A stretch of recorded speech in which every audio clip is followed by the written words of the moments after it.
When you ask people what they think stands between them and their goals, there are some pretty common responses.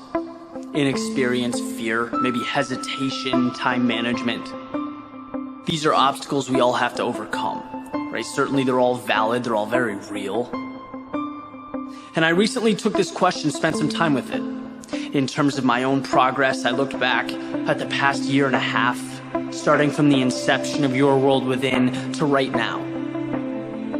Substantial progress has been made. I'm happy with where I am. But at the same time, there were periods of stagnation where maybe the wheels weren't turning as fast as I'd like them to. So now that some time's passed, I have the luxury of examining my lessons learned. And of all of them, the most important is the realization that perfection is a myth. And not only a myth, but it's deceitful. It's detrimental to success. See, perfection is, by its very definition, flawless. And in theory, that's ideal. That's what we want. But in reality, it's impossible. Our value lies not in chasing around this false idea of perfection, but in making progress. If you succumb to the idea of perfect, you're establishing an expectation that cannot be satisfied. You aren't allowing yourself to dive in, to gain momentum, to take flight, because you're questioning your judgment. You're holding back. You aren't putting yourself out there. If you're not perfect, if your work isn't perfect, you don't want it to be seen. But perfect isn't real. The only way to obtain excellence is to move with what you have right now. No, you won't be flawless, but you can improve every single day. There's great benefit to creating something, throwing it against a wall and seeing if it sticks. If it does, great, that's a win. If it doesn't, you regroup, you reassess, and you throw it again. That's growth. And some growth is always better than no growth. Over the course of my life, I probably can't count the amount of times I've said the phrase, Rome wasn't built in a day. But I've never found a situation where it applied so directly, because you don't build a city, right? You create buildings, you design roads, and everything converges to become a city. Those sequences of events, trials and errors, growth, that becomes your Rome. So it would be crazy for your expectations not to be managed accordingly. If your plan was to become fit, but you won't even step into the gym because you don't look like Brad Pitt in Troy, you're not gonna go anywhere, right? To get to that level, you need to first allow yourself to be vulnerable, to step into this situation and learn, evolve into that vision you have for yourself. Missed opportunity, regret, that rarely comes from going too fast, from being too adventurous. It comes from being too conservative. Whereas when I look at my greatest accomplishments, the creations I'm most proud of, sure, networking, research, experience played a role, but more than anything, it was having the trust in myself to start, to begin, to acknowledge that, yes, I am flawed, but I accept it. Because those flaws are the seeds that enable something truly unique to transpire. And now comes the part I enjoy, right? Where I can take my acquired wisdom and share it with you, because I guarantee every single person listening to this has something they're hesitant to start, to do, or to become. Never lose sight of the fact that a goal takes time. There's something you grow into. But you need to first allow yourself to take that leap, right? As far as I'm concerned, the only perfect thing in existence is the current moment. Because it is the first step to everything you could ever want.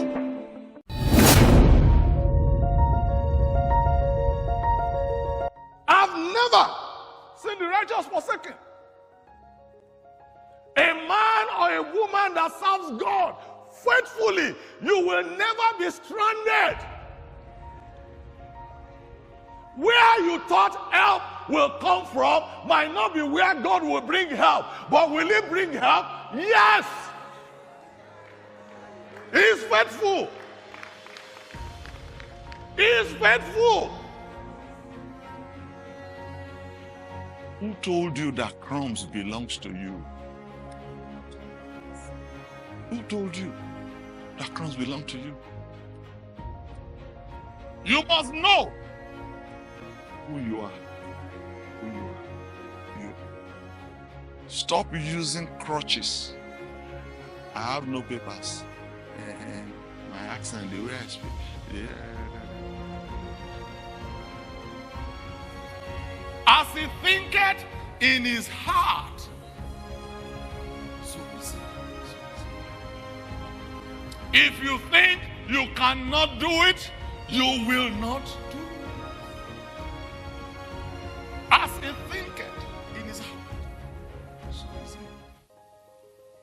Who you say or you think you are, that's who you are. Who you think or say that you are. God did not create you to do life alone.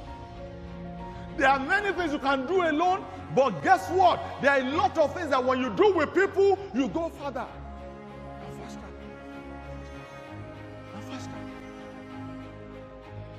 One will chase to flight 1,000. Two will chase to flight 10,000. It is a power of 10 when you are in agreement. Don't be so much in a hurry that you don't acknowledge God before you go. Because who or what is that appointment that you are going to meet? That the one who makes all things and touches the heart of men is not there for you to acknowledge him before, Lord, I'm going to meet my uncle. Please touch his heart before I get there, so that the issue I want to discuss.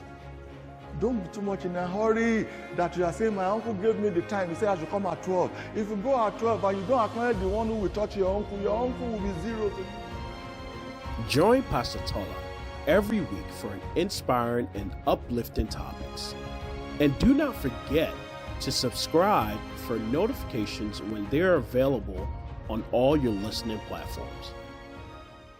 There will be a question and answer session where you will have the opportunity to get your questions answered. Too often, we drift from one action to another without thinking about the choices we have made.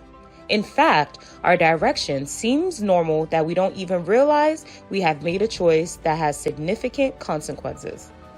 The book Line Crossers by Pastor Tola, Odutola, is a book that helps you find wisdom and courage you need to cross over the lines that challenges you.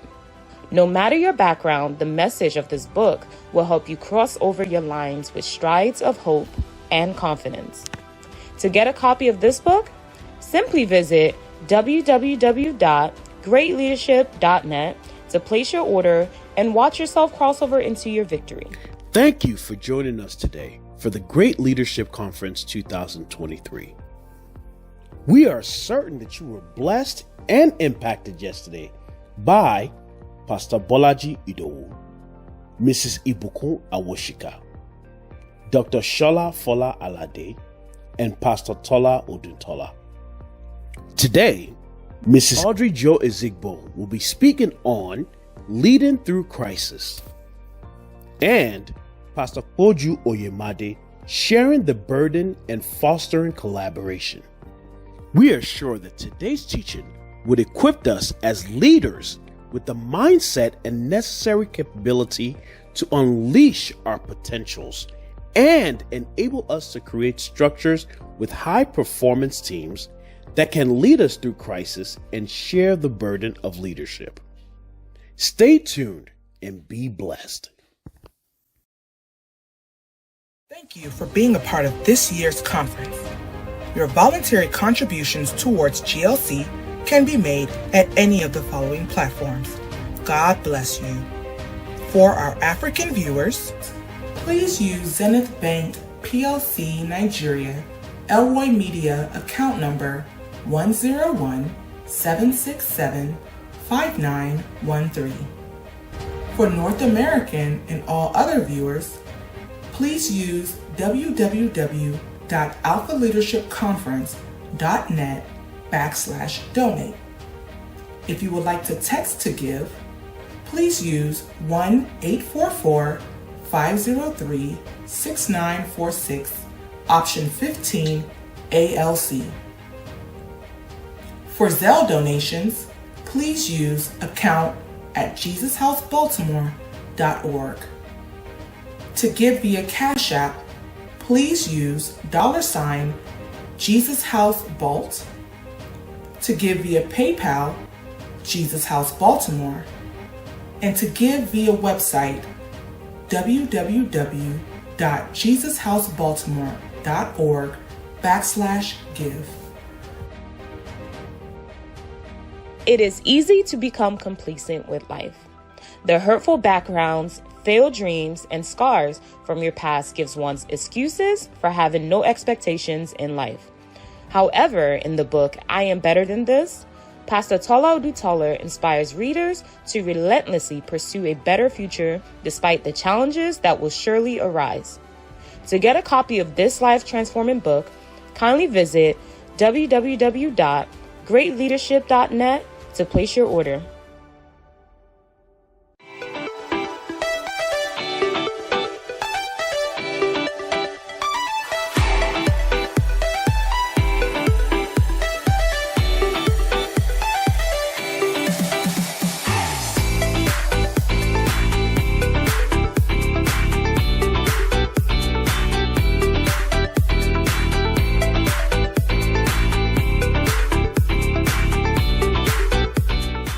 The greatest answer you can show to any critic is for your life to show good results. People don't have to agree with me, but when you see the result, I'm telling you, even blind Bartimaeus will not argue. They'll say, okay, there's something going on here.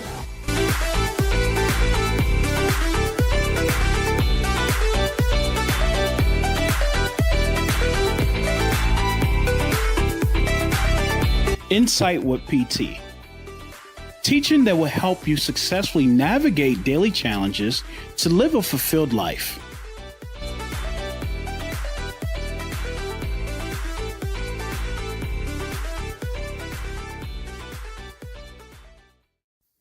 A short survey will be posted in the chat session via a link.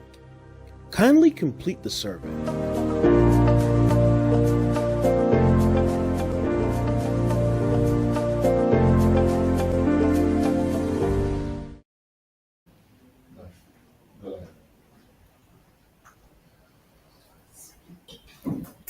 Good morning and welcome again to day 2 of the Great Leadership Conference. I want to use this opportunity to welcome everyone joining us all over the world.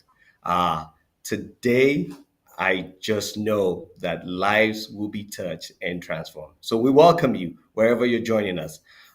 Just to give you a better live streaming experience, I would ask you if you're experiencing any video buffers or shuffers that you refresh your screen. All right. So the conference started yesterday and it has been amazing. We had 4 amazing sessions. First by Pastor Bolaji Dowu. We also had Dr. Shola Fola Alade, and then followed by Mrs. Awoshika, and then our very own Pastor Tola Odutola. Amazing sessions. If you missed any of those sessions, don't worry about it because by October 1st, you will be able to subscribe to Alpha Leadership YouTube conference YouTube channel and have those videos available to you. However, for today, we are ready for another amazing life transforming moment. We will be having 2 great sessions that you don't want to miss. The first session will be taken by Mrs. Audrey Jo Azibo, and she'll be teaching us about leading through crisis. After that, we will be availed a Q&A session with her, and then we will take a break. The last session for the day, the second day, is going to be led by Pastor Poju Oyemade. And for today, we will be learning sharing the burden and fostering collaboration. I'm telling you, this will be life transforming moment. So stay glued and stay tuned. Now, for the Q&A sessions, I'm sure you might have questions. We want you to post all your questions. We don't want to miss any one of them.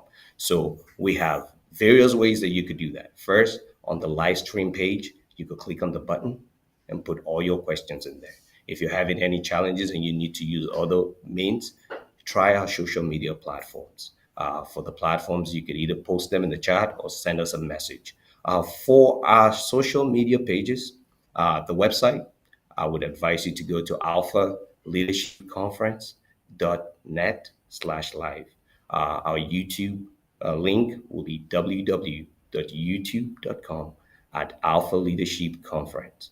On Instagram, you can find us at Alpha Leadership C and at Jesus House Baltimore. On Twitter, you could have us at Alpha Leadership C and at Jesus House Baltimore. For Facebook, you can find us at Jesus House Baltimore. It is an amazing time. Remember that this conference continues even next year. For next year, set the dates for our Alpha Leadership Conference will be September 27th and 28th. We will still tell you more about that. So get ready. Without any further ado, I would like to welcome the convener of this great leadership conference, Pastor Tola Odutola.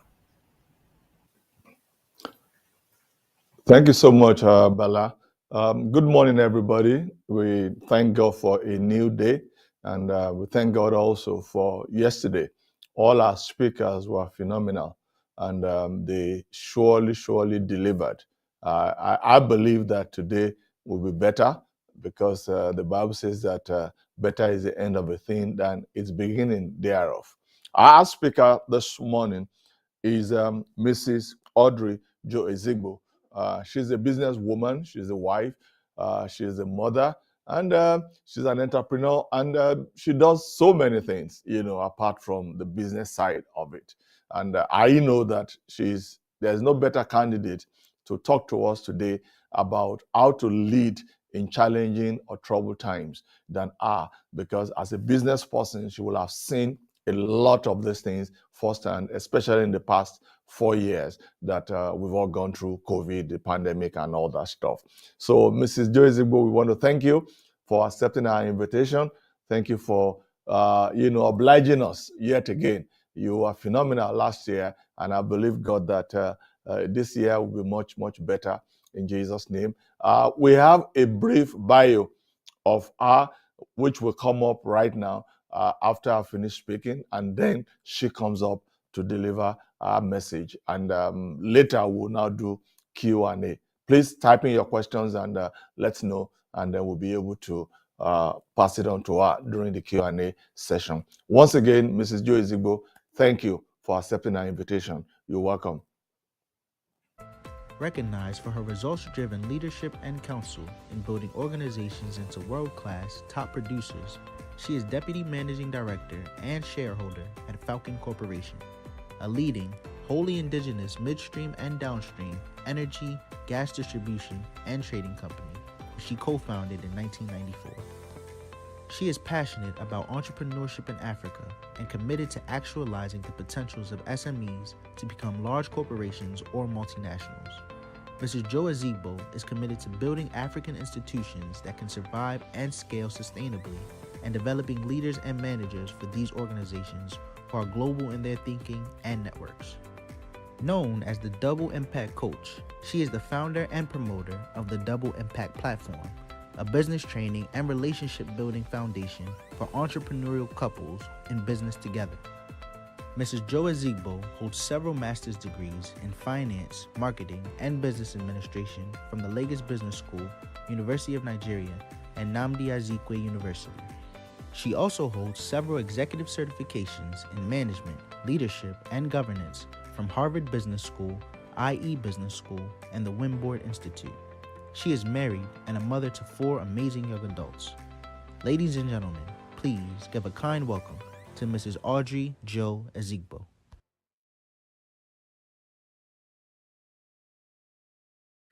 A very, very good morning to you all, distinguished ladies and gentlemen. And let me say first and foremost, thank you to Pastor Tola, Odutola, his lovely wife, and the Jesus House Baltimore family. Thank you for the honor and privilege to be on this platform once again. I was here last time and it was a phenomenal session. I truly appreciate that. So today I'm speaking on the perspective of leading in crisis. And that I think is a very timely topic. Now, the thing is, when we think about crisis, we realize that that's really the world we're in today. We are in an era that is characterized by uncertainty, by volatility, by disruption. And our ability as leaders to navigate those challenging times is really critical. And as you know, crises, they come in different forms. So and they've been like a constant companion of humanity. When we think about, history telling us about the bubonic plague of the 14th century, the financial crisis in the 21st century. I mean, as leaders, we just face a lot of things that demand us to be very resilient, adaptable, and innovative. Even in today's world, we have seen unprecedented global challenges like the COVID-19 issue, which we had to deal with. And that for many countries, we're still grappling a bit with the ripple effects of that. We are seeing a lot of geopolitical tensions and political upheavals. We are seeing climate crisis. We are seeing shocks and all sorts of natural disasters all over the place. And so it's testing the mettle of leadership and across how we run our lives and our organizations.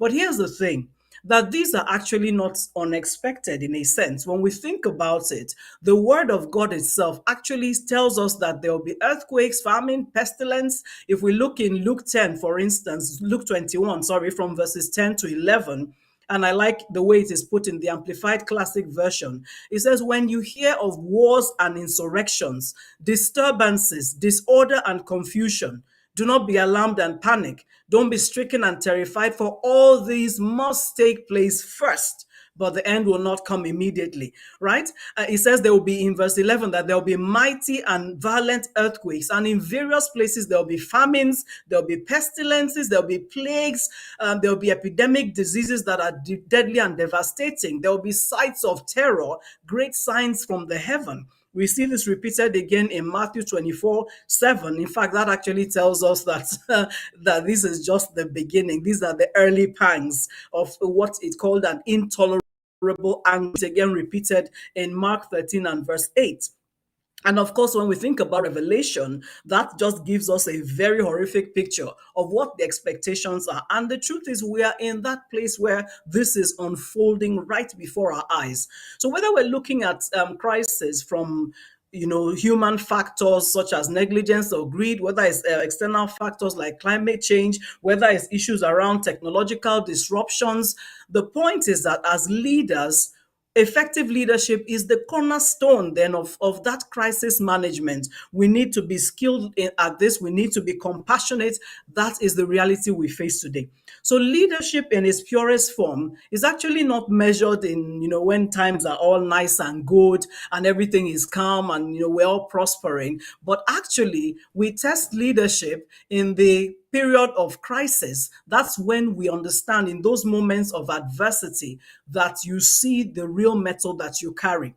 All right. So this is what we need to look at. And if we sit back and consider that into the future, we look at some of the things that are evolving, it tells us that we must be very intentional about how we run as leaders. We are seeing some emerging crises, cyber attacks, bioterrorism. We're seeing a lot of social upheavals. And even as technology is adapting, there's positive elements and negative elements to AI, to data analytics, and so on and so forth. So this is really now bringing it to you, the person as a leader, the time to test your mettle. What kind of leadership style do you have? What kind of competence? How flexible, how adaptable are you to different things? Listen, in the next few months, it will be 30 years exactly since we started our business. And I can tell you that we've been through so many things in the course of that period. I remember in 2014 when we had the oil industry, that global bust that happened. At that point in time, 50% of my business revenues were coming from EPC, that's engineering, procurement, and construction services. And suddenly there was nothing. And that nothing stayed like that for some years because the oil industry across the world, most of the construction projects where they just cancelled the budgets around that. Everybody was waiting to see what would happen as they grappled with the realities of low and even at some point negative oil prices. Okay. Every time a new government comes in, that transition creates shifts that have impacts for the industry. For my business in Nigeria, every time that governments have changed, people come up with new policies, with new programs, and they have either impacted us positively or negatively, or just caused a huge shift in the way we do business and have caused us to try to manage differently. Now, when COVID-19 happened, and I know many of us are still living with the reality of that, when the lockdowns happened, for us, because we're a B2B type of business, suddenly we were at an absolute zero in terms of cash flow. And we had just kicked off a major project, a huge project worth billions of naira, and we couldn't even access our sites. And that's, when you're thinking of money counting that you've borrowed to do this project, wow, it was quite scary. It was looking at some point as though all our efforts of 27 years at that point in time was just going to be shut down, just like that. And even when we saw that the logistics, movement was now being opened up a bit more, we saw our end customers, their purchasing power was impacted. It affected our volumes and so on and so forth. Supply chains were impacted. That meant that even to get the things we needed to do, the jobs we needed to do, was difficult for us. We navigated through that. And then we had the Russia-Ukraine crisis. I can tell you that initially I watched that thinking it was something happening somewhere else until it came to my doorstep, in the sense that one of my customers had to shut down. Why? Because their primary product was wheat, and guess who their primary supplier was? It was Ukraine. So, again, on the domestic front, and I keep speaking from the Nigeria context because that's where my home business is, domestic challenges more recently in terms of we've been grappling with forex availability, the cost and the exchange rate, with the unification exercise that happened now, even compounding issues. And we have live projects with huge forex exposures that are running currently. Of course, the removal of the fuel subsidy, which I do support, that's not the conversation for today. However, the buffers that should have allowed for a more seamless transition were not in place. And so today we are trying to run a business in the face of escalating costs, escalating overheads, budget overruns, negative cash flow impacts, insecurity, and dare I say, manpower challenges. We know that for Nigeria, we are facing a huge exodus of our key talents, and that's impacting on our businesses. I believe this year I've lost at least 6 people. And this, mind you, these are things that are happening at the same time. So leading in crisis, in my view, is first of all a call for you to stay anchored in God. And yes, I know some people will say, oh, you want to spiritualize everything. No, no, no. Everything is spiritual. So let's start from there. In my view, anything that is in your hands to do, the businesses that I run, I recognize first and foremost as assignments. They are kingdom assignments. They are kingdom platforms. It is God that gave the vision. It is God that gave the wisdom. It is God that has orchestrated the trajectory of the business over almost 3 decades. It is God that has given the insights and the discernment to navigate the challenges. And therefore, first and foremost, when we think about leading with uncertainty, to me, I come back to the place of how anchored are you in God? It is in God that, first of all, you get the wisdom, you get the foundation, you get the insights to deal with those uncertainties and all the trials and tribulations that go with running a business in crisis. If we can be real, fear is actually a natural reaction during crisis. And there is a sense in which sometimes the world is almost or has convinced us that as leaders, we have to posture always as though we are strong and in control. No, we don't have to do that. We can be afraid. We can be afraid because we don't have all the answers. But there is a place that we can stand firm, and that is to stand firm on our faith that God has a promise to strengthen and to uphold us. And that's a source of comfort, is a source of empowerment. It reminds us that on the journey of leadership, especially in crisis situations, we are not alone. So during that COVID period, I remember, and these are, generally speaking, anchor scriptures for me as a business person. But there were some things that I used to just use to undergird my faith. I will remember, for instance, Isaiah 41, verse 10. It says, "Do not fear. I am with you. Do not be dismayed, for I am your God. I will strengthen you and I will help you. I will uphold you with my righteous right hand." You remember, this is a God that says, "I will harden you to difficulties." I like that scripture because it tells me that in that sense, He's telling me that when there are difficulties, He's the one that will give me capacity. In Isaiah 52 and 13, it says, "Behold, my servant shall deal wisely and prosper. He shall be exalted and extolled and stand very high." And every time I'm in a difficult situation, I remind myself, "Lord, I am your servant. This is your word. I will deal wisely and prosper." For me to deal wisely, it means that I'm connected to the source of wisdom. Proverbs 24 and verse 3. "Through wisdom a house is built, by understanding it is established, by knowledge his rooms are filled with all precious and pleasant riches." If you remember that we are made by God, we are built by Him, we are God's house in essence. We need His understanding to, first of all, establish that purpose and then prosper in it. And when things are difficult, that is not a time to forget that. That is not a time. It's actually in those times of crisis that we need to remember that first and foremost, God is our number one source of counsel. The Proverbs 3:5-6, he said we should trust Him with all our hearts and lean not on our own understanding, to submit all our ways to Him, and He will make our path straight. There is nothing that is more required in a crisis period than a straight path. Just trying to figure out, am I going this way, or this way? And only God gives us that. So it's not about over spiritualizing. It's facing the reality that you cannot do anything. You cannot succeed without going and anchoring steadfastly in He who is the end from the beginning God. And I want to say that again, the end from the beginning God, who already saw these things coming and He has already sorted them out.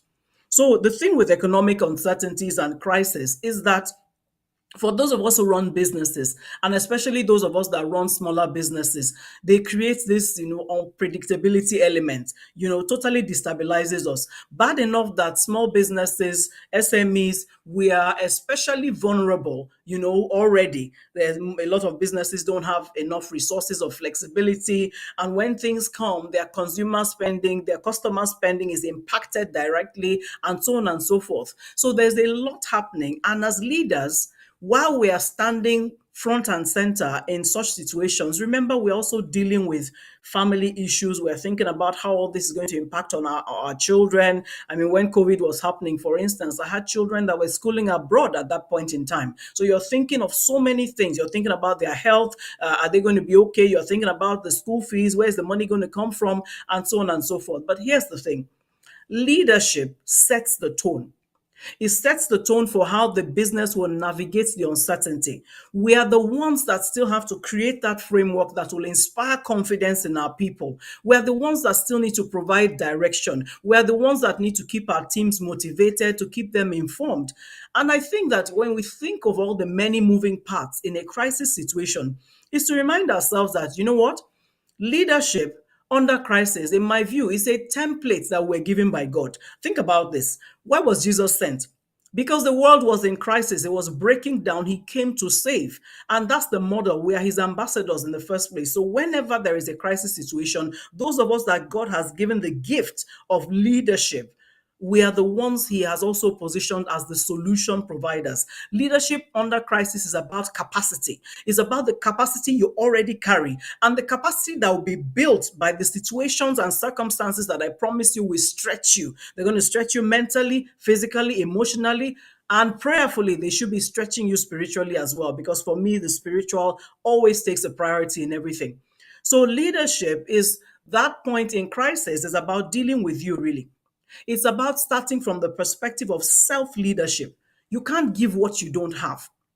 And the thing is that if you manage yourself properly, if you then manage the crisis situation within your business properly, you can build such a high level of trust and confidence, that a higher level than ever before in your people. And then, of course, more resilience in the organization. So we start by looking inwards, trusting God. When we're in crisis modes, it's easy for us to feel overwhelmed. Uncertainty is a reality, right? And that's why I said, like I said, we need God, we need His wisdom. But we are human beings too. We can be afraid, we can be unsure, we can be overwhelmed, we can be uncertain, and everyone is looking for us to provide solutions. So self leadership is key. Being able to manage yourself, self care is critical.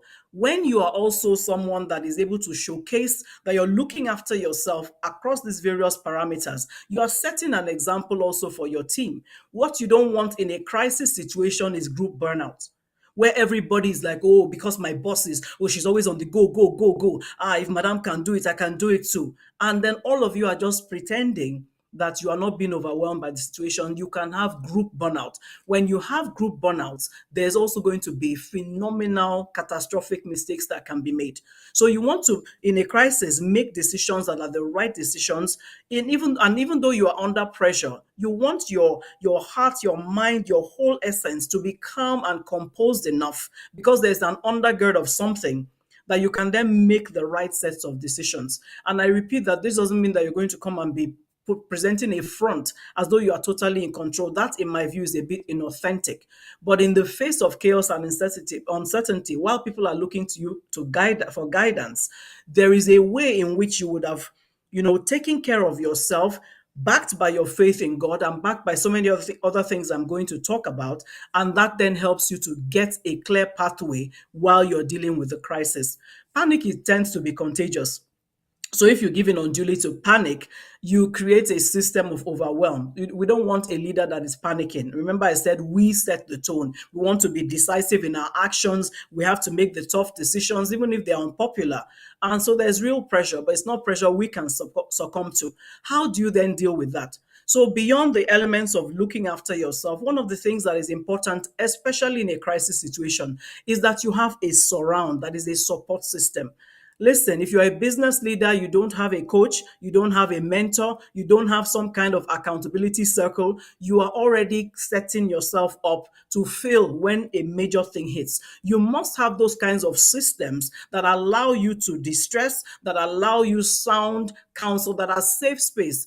Leading under crisis is not a time to be a superhero. You need that place where you can go and express the extent of your weaknesses and then get, courage as people pour into you as well. The Bible does say that in a multitude of counselors, there is wisdom. So you need that coach, a mentor, an accountability circle. You need that. You also need a very strong level of interaction with, if you have them, your board of directors, your shareholders, the consultants that work with your business. Crisis times are not times to say, you start cutting off all your concerns. Reason, especially if they've added value in the past, is the best time to get people that can stand outside and give you a detached view of what is going on in your business and help you to think through. It is a time when you need to reach into your peers and your trusted advisors to find counsel, find that support. You yourself cannot afford to be lost in the process, and you will not be lost if you have the right surround. So the thing then also with the crisis situations is that sometimes they make you question your vision, because the world is in such a constant state of flux. We have to flow with the ebbs and tides, and sometimes, though, the kinds of things that hit are such that there was no way we could have anticipated them. And if we look at our vision, sometimes it's almost like we are not sure we'll ever get to this. But in a crisis situation, you have to elevate your thinking. All right. We want to make sure that we keep the central issue, that we stay on course. So there are questions you have to ask yourself. And I always recommend, don't ask them alone. When I say ask yourself, I actually always talk about engaging your people. I believe so much in the power of your people. Ask yourself, do we need to tweak anything in the vision so that we will ultimately, past this situation, come to the place of another alignment with the original vision? What might need to shift? And now we talking about times a policy can, literally kill your industry, or a competitive move somewhere can just throw you completely off course. So do you need to shift entirely, or just do we need to create a specific, let me use the word still, vision for getting past this crisis? And as the business leader, in a time of crisis, you are the one that has to then anchor whatever vision you come up with and create that compelling story for how you're going to navigate the crisis. And it helps when you have taken the inputs of your people, because when you are then able to articulate that narrative, they can also see themselves in the process and they can see themselves in the win. I believe we should always be looking for how to work with our teams to see themselves in the win.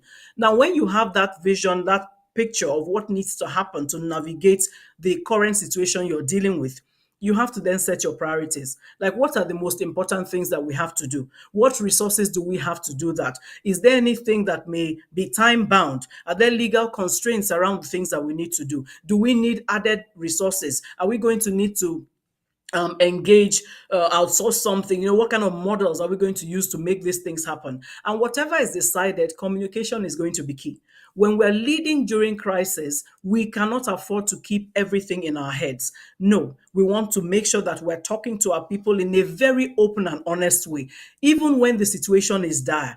I believe that people are fundamentally extremely intelligent, and when you can sell them a hard story, if that's what is your reality, with honesty and transparency, they will be part of the solution because there is a buy-in. So communication is one of the key things that we need to do when we find out this mode. We can't afford to leave our people wondering what on earth is going on. So I remember during that whole COVID debacle, like literally we had to have town halls where we put all our cards on the table. This is the reality. This is how the business is looking. This is what the impact is. And we really need to collectively think through the things that need to happen for us to get past this situation. So communication is key. You cannot succeed without your people. Remember that in any crisis, one of the things that is very common to crisis situations is that there are many, many moving parts. There are many agitations to the things that are status quo. And of course, there are some things you can control, but there are many that are going to be external to you, or perhaps even unintended consequences internally that you find yourself grappling with. So in the middle of all that is going on, you are thinking many things with your people. What options are open to us? You're going to be having conversations about how can we diversify our revenue streams. We had to do that in a situation where it looked like all the cash flow stopped. What else can we do? Do we need to go into a different industry? What are the opportunities that are available? Remember, in that time, the word was pivot, pivot, pivot. What else can we do? What new markets can we do? What can we take online? We're thinking about things like cost reduction. Where can we save money? Where can we put in new efficiencies into the system? Do we need to look at our contracts and renegotiate them? How do we optimize our industry inventory? How do we reduce our overheads? And then trying to evaluate which one of these is a step that we should take at this time, or which one might just be something reactive that we may regret in the long run. We have to settle down and run different scenarios around the businesses, create different plans. What might be the outcomes? What might happen in the economy? How might we have to respond to this, and so on and so forth. So at this point in time, and the reason I've taken time to create that basket of examples of the many moving parts that happen in crisis, is the point I want to make, that, like I said, you can't succeed without your people. And that means that leading in crisis places a higher imperative on us to be actively listening to what our people are saying, and listening from the perspective of allowing things that we have previously not considered as options to come to the fore, and be willing to trust some of the suggestions they are bringing, even if it's not what we ordinarily would have done. We have to be able to invite solutions and suggestions from our people. One thing about crisis leadership is that there are no solo champions. It's not a time for you to, you want to be the one that is shining. No. If you've heard this expression before, that if you are leading and no one is following, you are taking a walk, then it should also inform the fact that during a crisis, if you seem to be the only one that is shining, the only source of ideas, the only one who has any initiative whatsoever, honestly, you are on a very solo journey, and that is not leading. Even Jesus had his disciples. If our Lord and Master needed the 12, then I promise you that we need our people. And in crisis times, it is critical for us to pay attention. In listening to our people, we then also have to listen with excuse me, emotional intelligence. Yeah, because remember that, as I said earlier, even for us as leaders, we are grappling with many things around the business, and then thinking about how it affects us and affects our people. But beyond the people we see in the office, is to remember there is an entire ecosystem that each of them carries. Every one of them is a husband, a wife, a daughter, a son, a brother, a sister. They are dealing with many things. So, in the middle of the crisis, we have to remember that they themselves are dealing with things and be sensitive to how we engage, to how we listen. And in the crisis mode, we cannot stay on stock.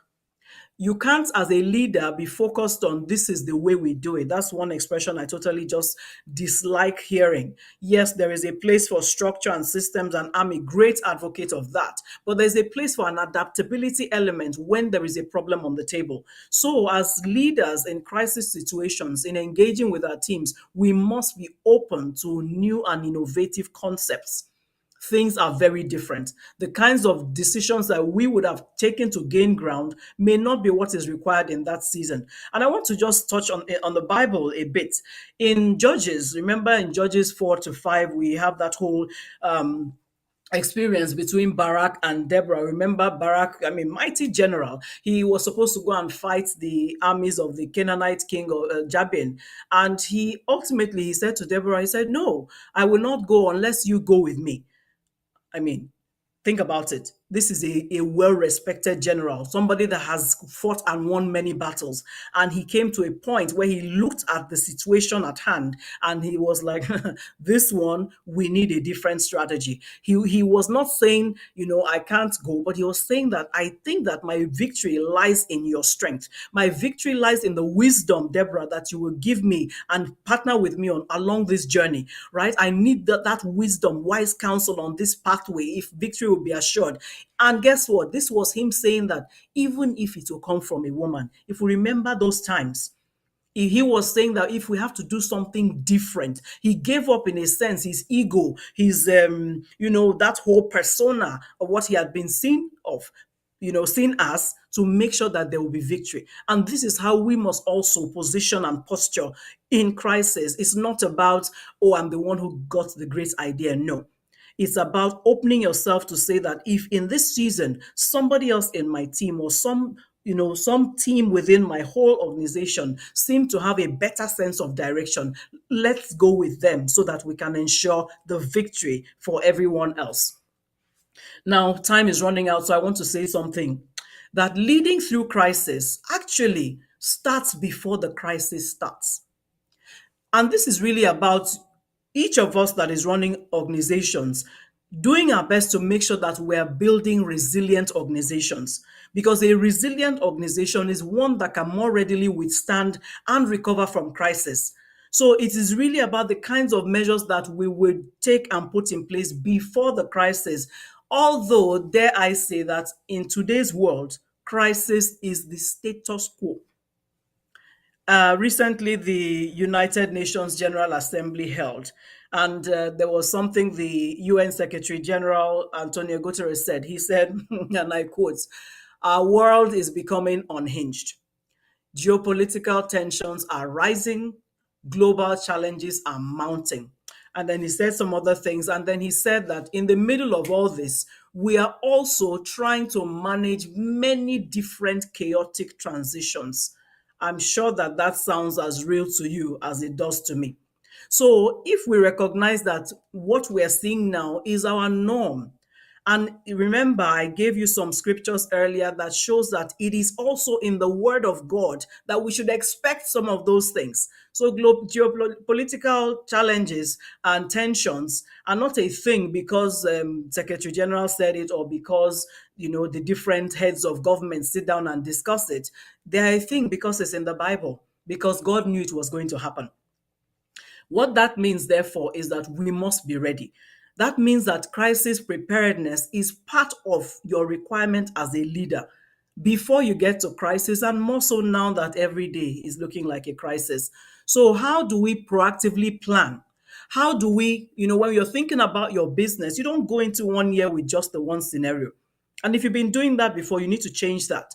You need to spend some time troubling different scenarios. When we do our budgeting, for instance, within my organization, we do different simulations. So you may now have the board approve a base case budget, but we have the different simulations we have run. If this turns out like this is what it may look like. And these are the necessary adaptations we'll have to make. Maybe these are some projects we'll have to suspend and so on and so forth. Or maybe we were supposed to do some hires. We will now push them further down the line if this plays out, if the other one plays out, and so on and so forth. So you must be able to develop your own, think about the vulnerabilities within the business that you run and try to identify and develop response strategies to ahead of their happening. It makes you better prepared.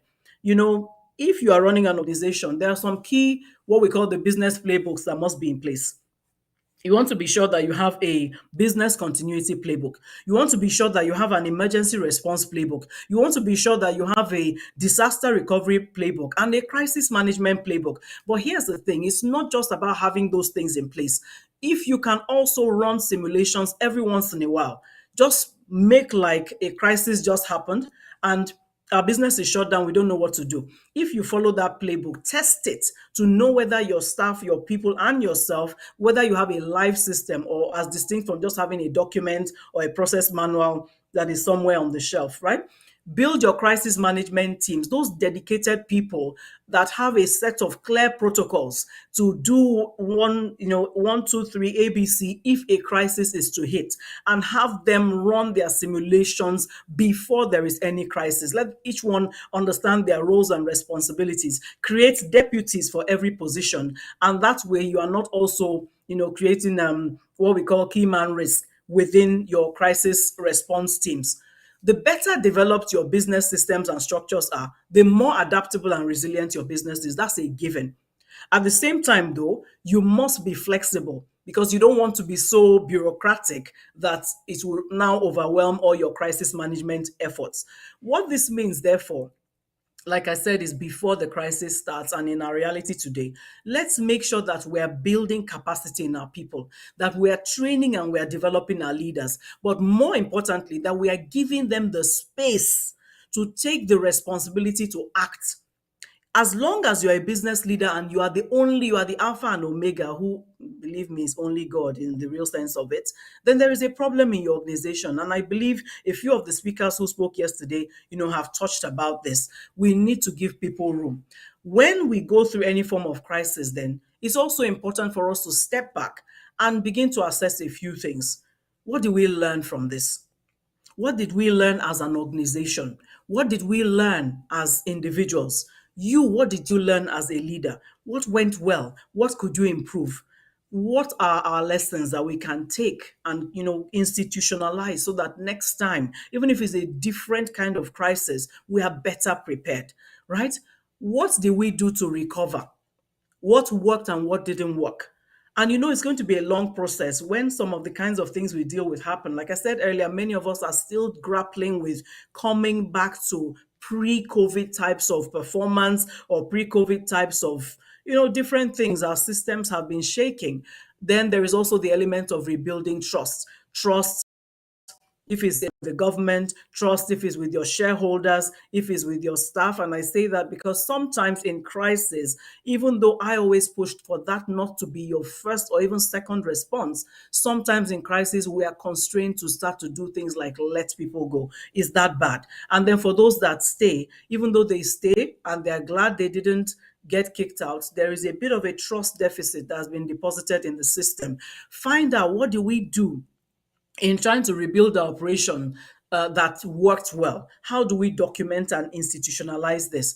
And then the emotional, psychological well-being of our teams. How did we address that? What worked? What didn't work? What kinds of things can we then put in place as we continue on the journey such that we have more rugged and resilient teams, well-bonded teams, self-driven, self-motivated teams that even ahead of anything, they themselves are already thinking, how can we create, those kind of hedges that prevent any huge impact on the business? Excuse me. Of course, like I said earlier, we also have to be thinking about the future crises that are ahead of us and how we position. That's part of our mandate as leaders. So, where is the world going? What are some of the things that are happening? When we're thinking about climate change, what's my role in that? How do I make my business more energy efficient? And things like that. ESG is a big conversation. How am I positioning to be part of that? What elements of my business align with the objectives of the sustainable development goals, for instance? How do we want to deal with cybersecurity? Are we prepared for cybersecurity? What do we need to put in place at this point in time within budget and whatever other constraints that you have to make sure that you are not exposing your business unduly? Do we want to change some of the ways that we work with technology so that we create those buffers that don't allow people to penetrate our systems and hold us to ransom and so on and so forth? How do we put early warning systems in place, and how do we monitor those systems to be sure that they are actually working? These are things that we take out of any crisis experience we've had and then reposition our systems to then prepare us for the going forward. My people, as leaders, like I said, our reality is we will set the tone. People will be looking to us for solutions. We must look after ourselves so that we are in the best state of mind, of body, and of spirit to then move the herd forward in a positive trajectory.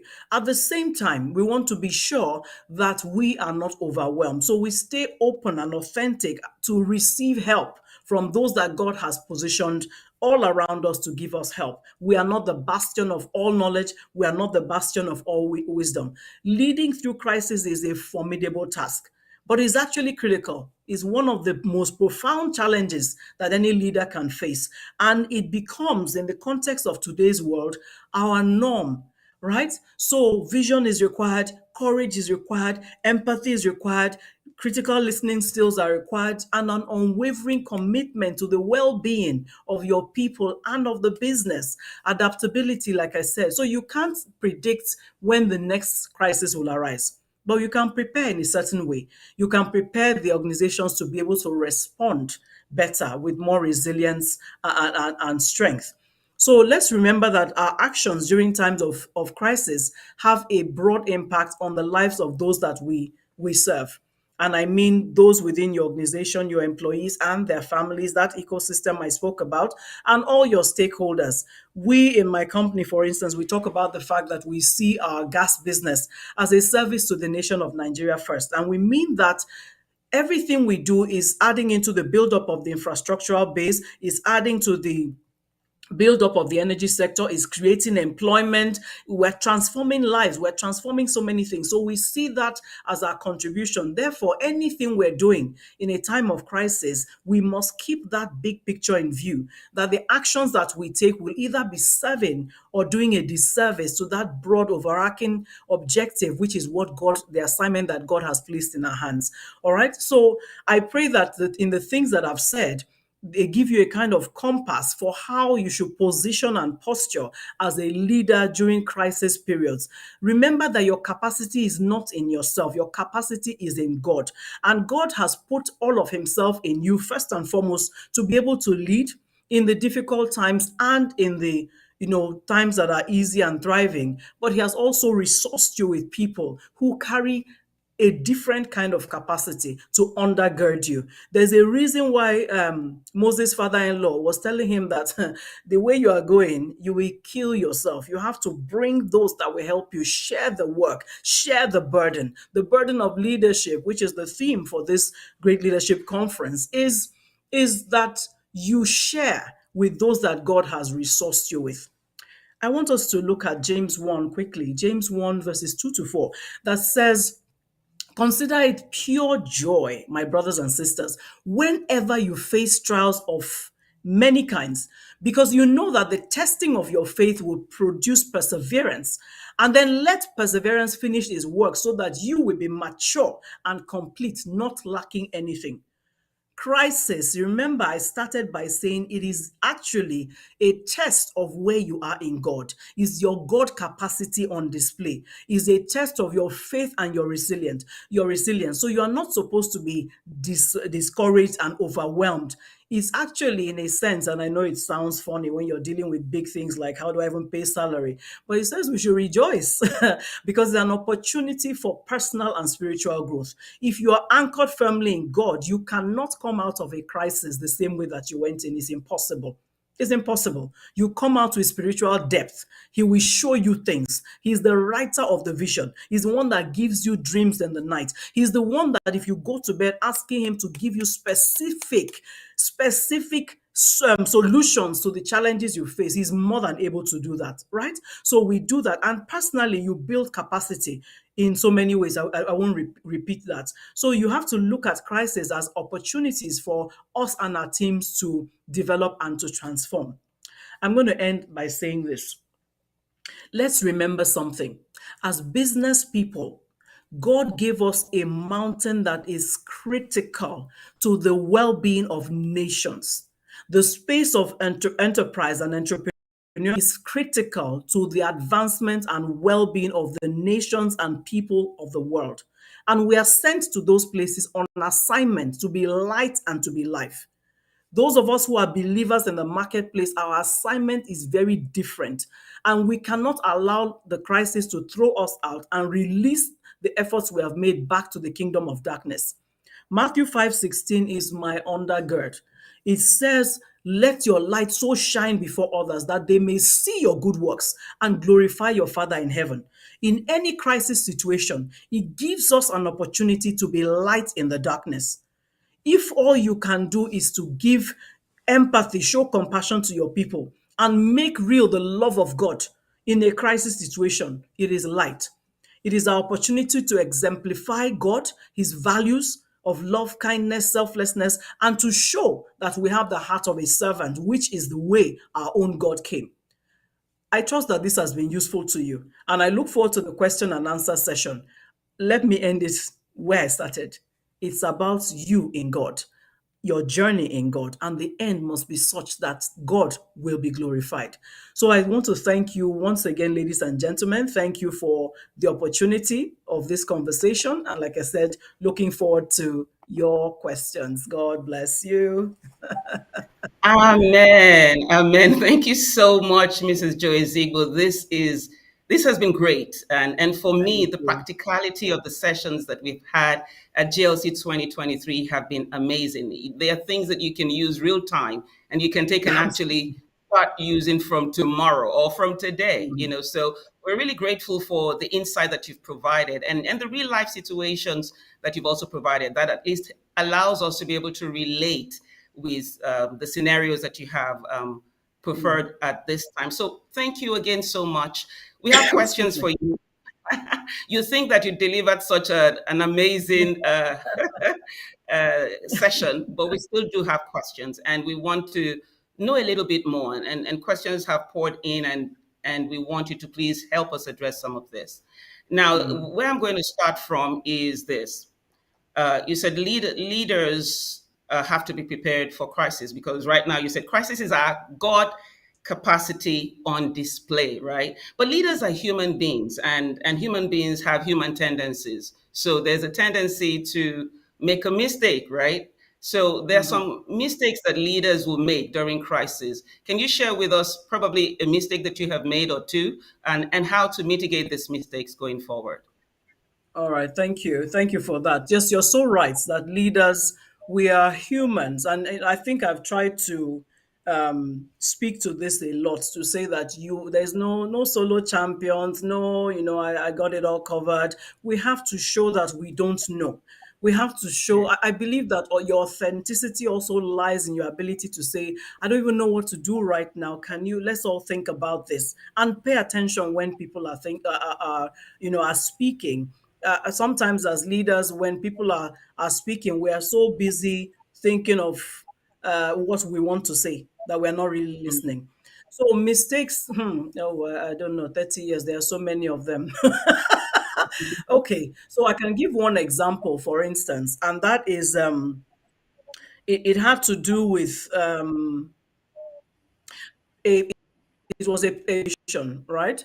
Now, when you have because when it comes to people, every experience is not positive.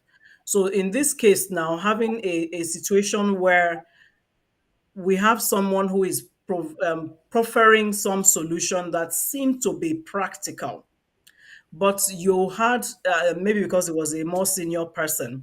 But this is someone who had previously, we've been having some complaints in terms of behavioral leadership style. And at that point in time, making the decision to go with that decision in spite of some of those things that were already a source of concern, like is this person, does this person really have our DNA, right? And ultimately, seeing the fallout of that was not good. We also had now people wanting to resign, insofar as this is the person that is driving this, then I don't want to be part of this. And you have to circle back. And the messaging that we realized then, it was almost like saying that the senior managers are untouchable. That was what we realized. We ended up signaling. So people are complaining about this. Nothing had happened about this yet. That person comes up with a proposal which not really accepted by everyone, and you choose to go with that. So what we signaled was, okay, this is a golden calf that is not to be touched. And by the time we had, in fact, I remember one of my key engineers who I heard he resigned, and I had to call him and say, what's going on? So in that process, got to find out a lot of other things.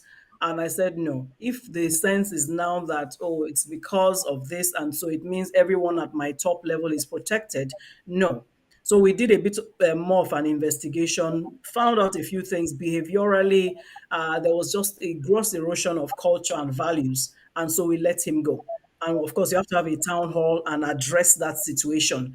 You eat your humble pie and acknowledge you didn't do the best you could have done, and we move forward. And I think people are ready to forgive if you can admit, your mistakes. I believe, if you feel that as a boss, you can never say, I do apologize, then there's something very wrong. Wow. Yeah. Vulnerability for a leader is actually attractive to the people that you lead. Yeah. So Yeah. thank you very much. We appreciate that. There's another question here. And this is, you talked about, bless you, man. You talked about fear. Fear is Mhm. usually a natural reaction. Whenever there is crisis in an organization, you find out that there are, complaints, murmuring, a lot of grumbling going on, a lot of people trying to understand what's going on. What are you hearing from the top? People are talking at the water cooler, and everybody's trying to find out where do I fit within the situation that the organization is going through right now. And so Mhm. fear is a Mhm. real thing. So the question that I have is, how do you prioritize which issues to address first when multiple or maybe no, let me change my question. Let me change the way I want to ask that question. How do you maintain team morale?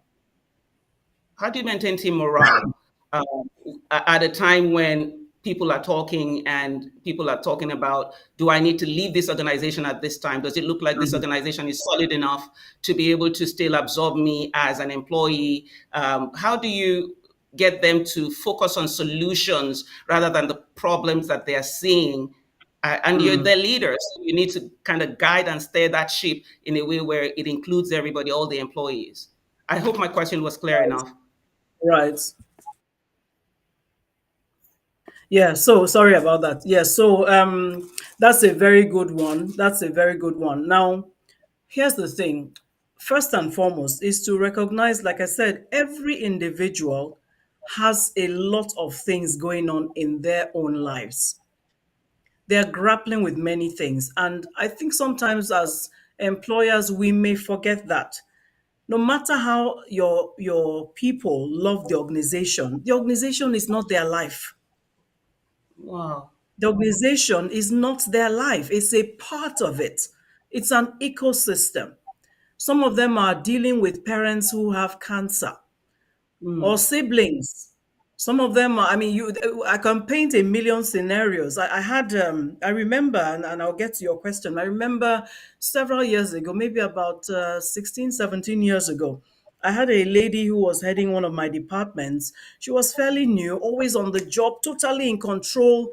And very agile. I mean, I loved it because she was also a female engineer, and I love when I see we don't have them like that, so many. So she was totally in control. I loved it, and I remember one day it was the company's. I'm not sure what anniversary it was. We always try to do something with our staff on the day on June 4th. So that day we went out for a movie and then to go for there was a restaurant we had arranged and all that. And immediately we came out of the movie, she picked her phone, she was smiling, and then suddenly she screamed and threw herself on the floor. And she was screaming and screaming. I grabbed her, I held her. What's going on? What's going on? And it turned out that her mom had been doing she had cancer. She had been struggling with cancer of the this, cancer of the that, all sorts of things. And finally the chemo failed and she packed up. So they just called her to say her mother was dead. I tell you the thing that got me the most, that this lady was coming to work fully. There was no day I saw her crying, nothing. She was always bubbly, very pleasant lady, but she was dealing with this. Let's remember that our people have their own issues. Now, when there is a crisis and they are not sure what's going to happen in the organization, yes, there are Mhm. just some people who are just grossly disloyal to everything. They have no stake in anything. Let's not assume everybody is like that.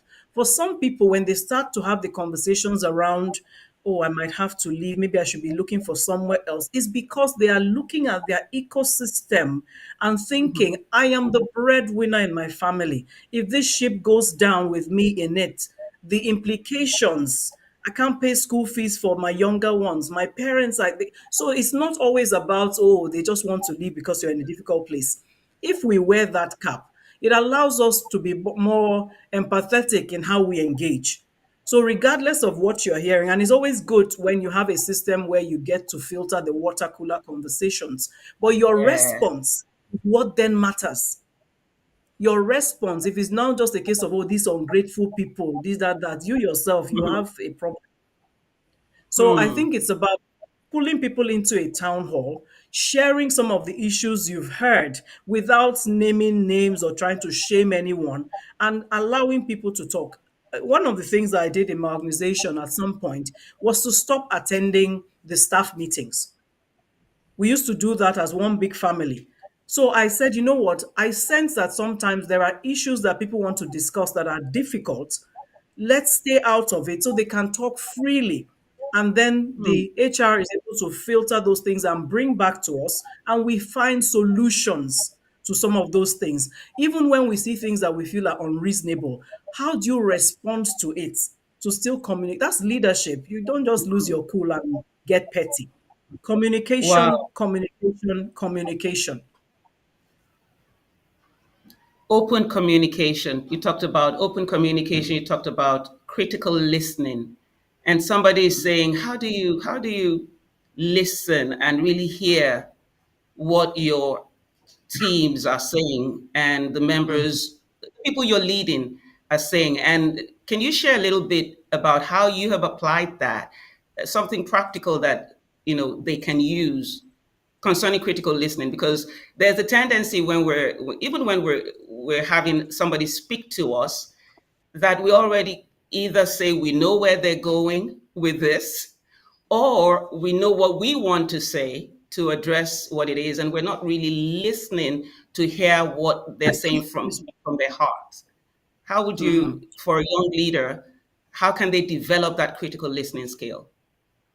Well, I tell you what, I believe in training. We learn. We learn. If you know that, and you would know already that you are not a good listener if you are paying attention to things that people have been saying. You don't suddenly not become someone who can listen. You would have been that person, right? Hmm. So, yes, you would have been. And if you're a good listener, you would know you're a good listener. So, if it's something that you recognize is a gap, training helps. And I think as leaders, we must open ourselves up to training. I find it hard to understand when business leaders feel that because you've attained a certain height of success that there's no training that is required anymore. And I get that all the time when I tell people I'm going for a program. It's like, ah, madam, you? No, yes, me, because I was raised by a father who said the day you stop learning is the day you die. I'm also in my 50s. I'm not a young woman anymore. And I recognize that the world is changing rapidly That's around right. me. I don't want to become a dinosaur still coasting in my madamness, whereas the world has moved past me. So Training is one way. If you are a young person, a young leader, and you feel this is a gap, organize an Mm. active listening training for the entire organization and then test it. Are you listening when people are saying things to you like, oh, I told you, oh, you didn't understand? Then ask people, what do you really mean? And when you also design a system whereby you don't just what's the word now, when you want to communicate a proposal, it's not just a case of, oh, you just throw it out there. No, do some, put it together. Why would we want to do this? What are the upsides to this? What do we require to make it happen? What are the potential downsides? How do we obviate or navigate around them so that this is still a workable win for everyone? If you communicate like that and encourage your people to do that, you, and if there's a, I don't want to get lost in data. I think sometimes we overanalyze, but some data usually helps too. And that's an easier way to listen because you're now, and one of the things I like to do is to pull my teams together. Let's discuss this together. That way you're seeing Mm. different perspectives. If you're a business owner and you're in a meeting with your teams and there's something being put forward and you seem to be the only one that is not getting it, you need to kind of, yeah, that it's not them, it's probably you. Attention. And not Yeah. getting it doesn't mean, or if you get it, it doesn't mean you will run with it. But if you don't get it at all, I promise you, it's probably you. So training is the thing, and don't stay in your, I'm the business leader, so I don't need to, or I don't know how to listen actively, and that's just how I am. What do you mean by that? My pastor, and I heard Pastor Tola say this something similar. My pastor, Pastor Godman Akilabi, he said last Sunday that some of you be saying that's just how I am. Are you Alpha and Omega, the one that changed not? You are not.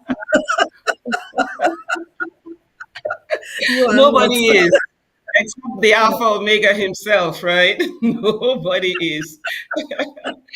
Thank you Yeah. so much. Thank you.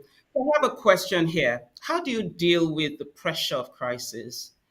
The pressure Mm, of crisis. So we've talked about the leader being proactive, the leader being, at a time of crisis, being able to set the tone, right? But the mhm, leader, again, going back to the fact that the leader is human, mhm, and you're stressed in this time mhm, of crisis. How mhm, do you mhm. deal, whether mentally, emotionally, physically, with the pressure of crisis? Right. Thank you. Thank you for that. So pressure is real. It's a part of life. And the difference is that when you are the one sitting on top of an organization as a leader, where everybody is looking up to you, it can seem to be a lot more. There are other pressures that we may not quite realize we're grappling with, but they're there in terms of, our ego, for instance. You don't want to fail. This is what you have done and built, and if this falls around you, Mm. where do you start? So there's so many things that we are dealing with at the same time, and sometimes those are even bigger pressures than the actual situations themselves. So, Right. I said something, I truly do believe this. The starting point is, where are you with God? Where are you? He's your peace in the storm. He's there's that place where, Wow. I mean, for me, I can lose myself in worship. I don't want to think about anything else. Let's just start from there, and just there's a peace around it. As simple as sitting down. For me, what I do is I just, first of all, start at just sitting down with worship music around me and a hot steaming cup of coffee. I don't want to think. I just want to be in his presence. Start from there. What is God saying? And all that. But yes, it doesn't mean that it disappears. No, it doesn't work that way. But I think there is a steady state wellness and peace that has to first Mm. happen inside, and that only comes from fellowshipping, and just dwelling in God's presence. For me, first. Second thing I said is this: you can't do this alone. So who is your surround? Who is your surround? In our organizations, we are it's a pyramid and we are at the top. So we are the biggest fish in the pond. Where is your other pond where all of you are similar size fishes, or where you are one Wow. of smaller ones, so that you have those ones you can look up to? There are people you can sit down with and ask, can I have an hour of your time in that kind of a space? Can I have an hour of your time? I have a situation. Or if you are part of leadership mastermind groups, for instance, of which there are many of those such leadership accountability circles, and you bring your issues to the table. People trouble them with you. Sometimes just sharing that, even if you didn't get a solution, has a way of, tampering your stress. And then of course there is self-care. That we can't take that away. Quite frankly, it may seem like a silly thing, but maybe we ladies are better at this. You go to the spa, go out with your girlfriends, have a nice meal and laugh, and your problem is still waiting. But you have to find the different things that kind of, make you realize that this is not all that there is. Your solutions will come from the counsels around you. If you are too stressed and you don't find some ways to open up, do you know you can't even receive? You That's can't right. even receive. You are under Very too true. much pressure to think. And then lastly, I will say on this same issue that the pressure is less when it is shared. That's, I repeat, if you have people, and I know not everybody does, but if you have people that you have the capacity to pull together in your organization, they work for you, yes, but they are part of it. Their destinies at this point are tied to what is happening. Bring them in and allow them carry this with you. Don't try to do it all by yourself. Why must you be the one that wins? Why? So Wow. let's share as much as we can. It really helps. It really helps. So it's not enough because I'm the boss to be the one that wins, but I'm the boss. No. Well, I Yes, I was just teasing. yes. I know, Yeah. but here's the thing, like the boss of what, really? Hey, The I guess boss of that's the what? question. I Mm. really am supposed to be the boss of people, aren't I? And these people add What value is what is to the your organization. Yeah. what's your core mandate? What's the Right. real essence of your life? So if God Hey. stripped this organization for you, then the boss of what are you? What's the mandate? Wow. Okay, so that's deep. And that's really, food for thought. Mm. Food for thought. Thank you very much. That Thank that you. was expansive. Thank you. There's, there's another question here that says, what strategies do you use, maybe just a few of them, to foster collaboration and teamwork among your employees in time of crisis? Because, Okay. especially, maybe I should add this to it. If a team probably wasn't working well together and things were just being patched up before crisis and crisis suddenly hits, what do you do as a leader? Mm. So again, this is a great question, and it is one of those things that brings us squarely back into what I said, that how you get through the crisis starts before the crisis. Mm, So making sure your teams are working is key, and you are a big part of that. The way your organization culture, you are the one that, in a sense, shapes and models it the most. The things that you allow, the things that you disallow, the things that you yourself project, what mm, kind of interventions you have for your people, like you said, to bring them together. So whether it is as little as, or it's not even little, that's a huge one, having regular TGIF type of interventions, the way you celebrate birthdays, the way you do learning sessions and interactions, creating cross-functional teams. If you create systems whereby in your teams, for instance, is the most junior person that is the chair of the team, the way you embrace the ideas, how do you deal with what do your policies say about, when you start having interpersonal issues? How do you deal with that? Is it always mm. strictly by policy, or is there some other way? So for me, for instance, my people know me for one thing. If you bring a complaint, at a certain level, it may come to me about one person. You must be ready right there and then that as I